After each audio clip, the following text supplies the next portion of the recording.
Halo seluruh tani semuanya. Hari ini kita berkunjung ke Sukomulyo, kebun buahnya Pak Topa. Jadi di sini ada berbagai macam tanaman, terutama adalah kebun alpukat. Tetapi ternyata setelah sampai sini, kita mendapatkan di sini ada kebun jeruk, kemudian kebun manggis, kemudian kebun holti itu ada cabai yang ditumpang sarikan dengan jahe. Ini inspiratif sekali. Jadi teman-teman, saya sampaikan ke teman-teman, semoga bisa menjadi inspirasi bagi kita semua bagaimana kita berkawan dengan tanah dan berkawan dengan tanaman, sehingga pada akhirnya akan menghasilkan cuan atau pendapatan bagi kita. Oke, lanjut kita ikuti perjalanan berikutnya, keliling-keliling kebunnya Pak Tofa.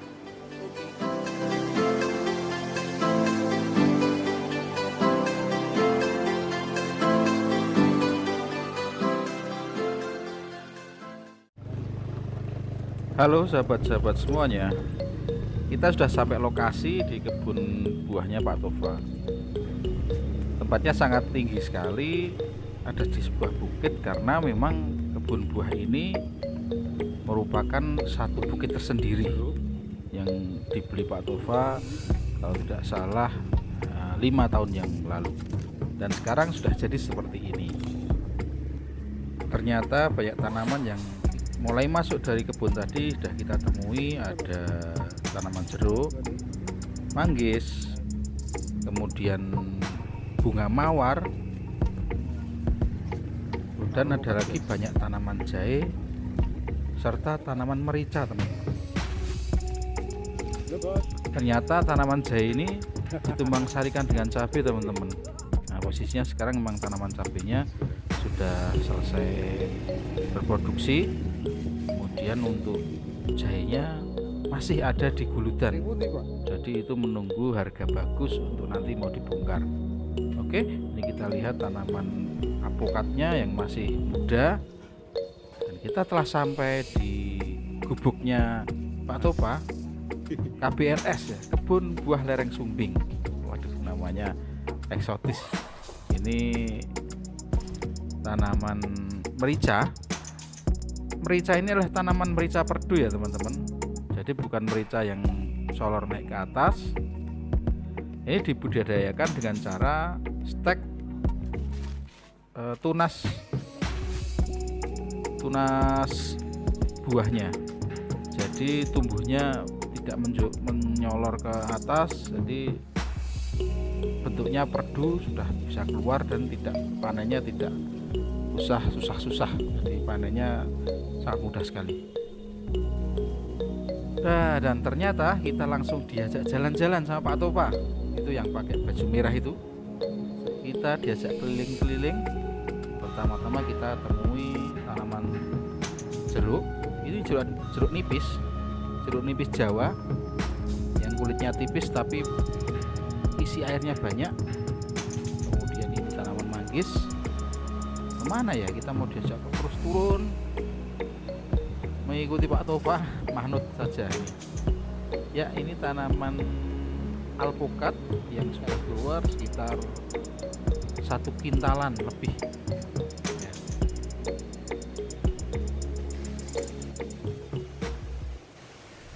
Ya, terus kita diajak turun terus.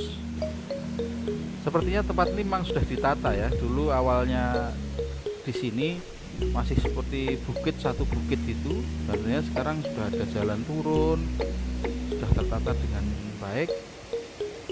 Ini masih kosong, teman-teman, tidak tahu mau dibuat apa. Seperti mau dibuat ini apa namanya, tempat tenda-tenda ataupun menginap gitu ya. Ternyata kita diajak turun ke sungai, teman-teman. Jadi bukit ini dikelilingi oleh sungai seperti ini, banyak batu-batuannya, dan ternyata airnya sangat jernih sekali karena memang di sini airnya langsung dari mata air. Wah, kita bisa bersantai di sini, enak sekali di sini, seger sekali. Jadi ternyata di sini memang mau dibuat seperti tempat perkemahan, teman-teman. Ya, posisi buah alpukat sekarang sedang berbunga. Memang tidak begitu banyak kita melihat buah alpukatnya, tapi konon yang tanaman ini bisa mengeluarkan kurang lebih 3 kintal. Jadi kita buktikan ya, besok saatnya sudah berbuah kita kesini lagi, kita akan lihat sebanyak apa buah dari tanaman alpukat ini.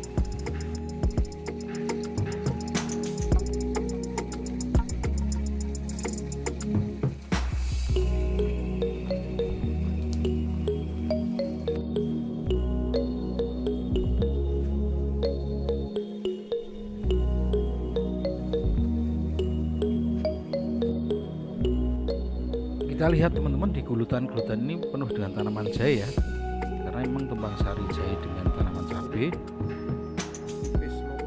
Gulutan-gulutan ini memang di bawah di antara tanaman-tanaman jeruk, tanaman-tanaman alpukat, karena memang didesain tanaman ini untuk mengisi sebelum tanaman alpukat besar kemarin ditanami dengan cabai dan jahe untuk bisa menghasilkan sebelum tanaman alpukat dan jeruk menghasilkan. Jadi memang idenya Pak Tova seperti itu. Dan ternyata untuk hasil harian teman-teman, Pak Tova ini mengambil dari bunga mawar dan jeruk nipis ini. Jadi ini bisa menjadikan penghasilan harian. Kemudian untuk alpukat ya paling tidak 1 minggu sekali bisa panen, karena memang alpukat ini buahnya tidak pernah berhenti. Tetapi pada musim-musim tertentu dia ada musim rayanya, jadi setahun ada 2 kali setiap 6 bulan. Selain itu, Pak Tova juga sedang mengembangkan tanaman kelapa, teman-teman. Beliau menanam sekitar kurang lebih 100 tanaman yang diharapkan memang untuk 5 tahun atau 6 tahun ke depan sudah bisa mulai dipanen. Karena lumayan loh, panennya kelapa itu 35 hari selapan dino atau 45 hari sekali, teman-teman. Satu pohonnya kurang lebih 20 sampai 30 buah kelapa. Lumayan kan? Jadi ini inspiratif sekali. Untuk itu kita dengarkan ya wawancara dengan Pak Tova untuk tahu lebih jauh lagi apa yang ingin ia capai. Tova ini konsep yang mau dituju kira-kira dari kebun buah nih, karena kita tadi sudah keliling-keliling loh. Itu ada alpukat, ada durian, ada merica. Itu kira-kira ke depan niku sing diinginkan jadi bentuk seperti apa tuh? Nek kanggo pribadi saya sendiri gitu toh. Nggih. Nek kula kan melihat usia udah segini, jadi kan untuk menyambut hari tua. Menyambut hari tua dalam arti niku tak tandur pisan ngeten wis misale ora kang labuhi meneh niku ya wis kan garek panen gitu. Tadi sesuk cara nganu ki nandur pisan, engko menggarek perawatan ngoten nggih. Nggih. Perawatan. Ini nek sing bangsa instan kaya dari Lombok niku selagi dhewe gelem laku nggih mungkin sing gelem panen nek ora nggih pun mentok. Ini kok menuju ke mengarahnya kok teng alpukat niku kira-kira potensinya satu pohon niku nek umur 3 tahun 4 tahun kira-kira pinten toh di sini itu. Tenggen kula niku wingi sing niki rata-rata usia 5 tahun, nggih 5 tahun niku udah sekintalan. Ada sing pojok kula niku usia 5 tahun udah 3 kintal. 5 tahun niku 3 kintal.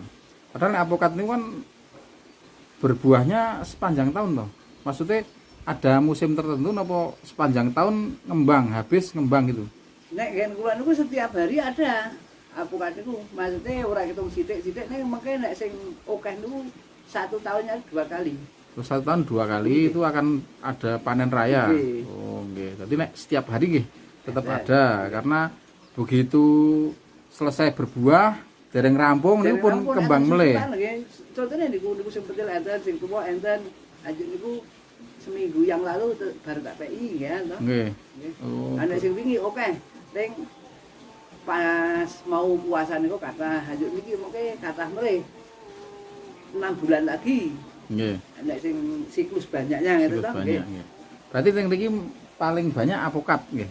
istilah yang dikembangkan tuh paling banyak apokat atau ada apokat, kemudian ada jeruk. Kalau kan ada jeruk apa itu? Jeruk lokal nipis ya, jeruk lokal nipis yang buahnya tebel. Itu ada manggis kan gitu. Nah itu memang mau bermacam-macam istilahnya ya pengen nanti sebuah destinasi atau mungkin rumah tinggal sing nang pucuk gunung ning Jawa. Buahe macam-macam nori mau kersane iki. Aneh ngeten kaya alpukat itu untuk tunjangan nanti 6 bulan setengah tahun sepisan gitu. Nggih yang banyak itu misalnya untuk dorongan misalnya kaya nanti klopo tak sebloki 100. Nggih. Klopo gawe 8 dino pisan gitu. Ah, 8 dino pisan. Kaya jeruk nika mungkin tak gawe 1 minggu sekali gitu. Nggih. Lanjut ke harian bunga mawar niku kan 2 hari sekali sama. Wah, berarti nganu nggih. Memang piye carane suket godhong dadi rewang. Lalu seperti itu. Jadi posisi urip niku wis nang desa, dadi gelem ra gelem kula kudu ngeten niku nata. Nata. Nggih. Nah nek niki nek persiapan pensiun. Nah, kemudian ini Mas, piye? nek konsep saat ini cara ngetrennya kan agrowisata. Agrowisata. Jadi ketika ini Pak Topai Namen depan ini juga untuk wisata juga, untuk edukasi orang yang mau sini belajar juga oke gitu tuh Pak. Ya seperti itu. Jadi memang ada konsep untuk memberikan pengajaran tentang masyarakat sekitar, Pak. Nggih, malah nganu napa?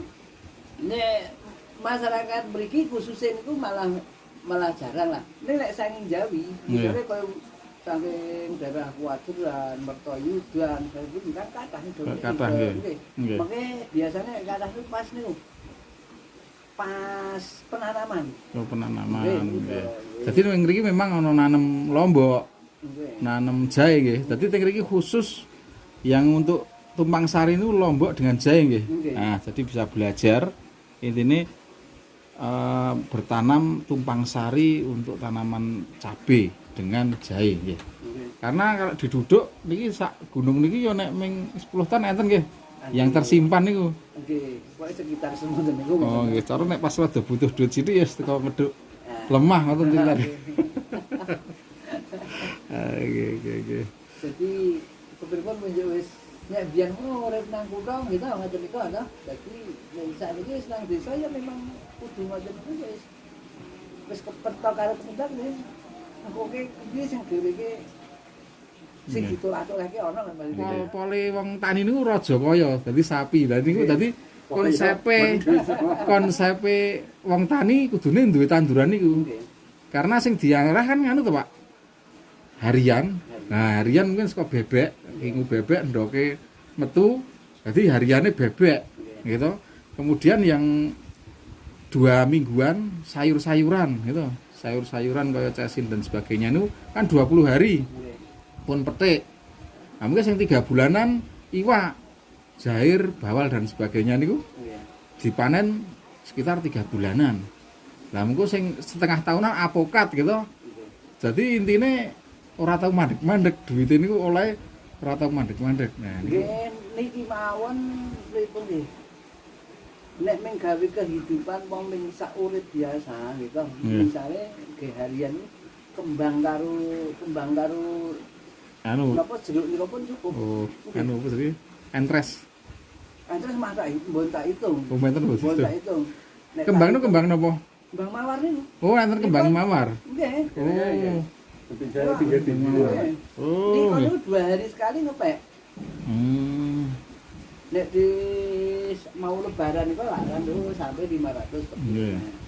Jadi konsep itu memang satu gunung niki istilahnya go pertanian apa ya, Mas? Sing ora tau labuh ngono karepe niku. Maksudnya nek kaya dene tetap tunas terus. Nggih. Nek misale kaya cabe, kaya terong, kaya jahe ngene nek selagi dhewe wis gelem labuh mengki gek gelem panen. Nek ketene muni wis sebloke. Terus. Nggih pun. Aku saya suwe saya kan ya Mas, apa kenongo melati bareng ya. Melati juga pakai cuman memang pemeliharaannya ora. Niku padahal nggih mboten dereng akeh banget. Sakniki tak bloking sana kembang iki kembang itu 2 hari sekali itu ya 30.000 40.000 ini asal kan kembang ini lanjutnya jeruk ini mungkin sing ngaruh pun tak tegori sing bodong niku ta wong tulang laku karo ngene yo pun tak ganti niku kabeh nggih niki sing kuno niku nggih niku wis bener niku dadi nek mung gawe mendukung kebutuhan pawon niku wis kebun asline men kembang karo napa kembang karo jeruk nggih aduh niku nek sing avokat itu gawe pukulan setahun pindho ngoten. Nggih. Nah, niku nggih karepe ngoten niku. Jadi kan mulane sing mriki niku pun tak avokat kabeh. Memang mungkin kok isih kepengin nandur jahe, nandur lombok nek mriki wis ora iso ditandur niku ya wis golek liyane wae. Iki sing mriki mengke begitu kula niku wis tuwa ngeten to. Wis duwe tekelan sik. Nggih. Intinya di masa hari tua piye carane sebagai seorang petani iki iso gogok wedangan tenang gitu tuh. Aja kok engko wis tuwa kok malah repot ora karuan iki kan. Aja kan ada prinsip kan wong tuwae pingine ora ngikuti anak kan dadi anak ya ora rumangsa ning nggih. Pak Tova, terima kasih. Wawancara inspirasi untuk teman-teman petani. Tentunya harus berpikir keras bagaimana untuk masa hari tua, masa ke depan lu harus bagaimana berteman dengan tanah, berteman dengan alam, sehingga alam itu kembali memberikan feedbacknya untuk kita secara ekonomi, secara kebahagiaan gitu. Itu Pak Tova, terima kasih inspirasinya, semoga bisa menambah wawasan khasanah pengetahuan untuk sahabat-sahabat tani semuanya. Terima kasih. Baiklah, sekian dulu dari kami sahabat-sahabat semuanya. Tentunya subscribe, like, dan share video kami sehingga kami semakin bersemangat untuk memberikan materi-materi yang lebih banyak lagi. Terima kasih, sampai jumpa.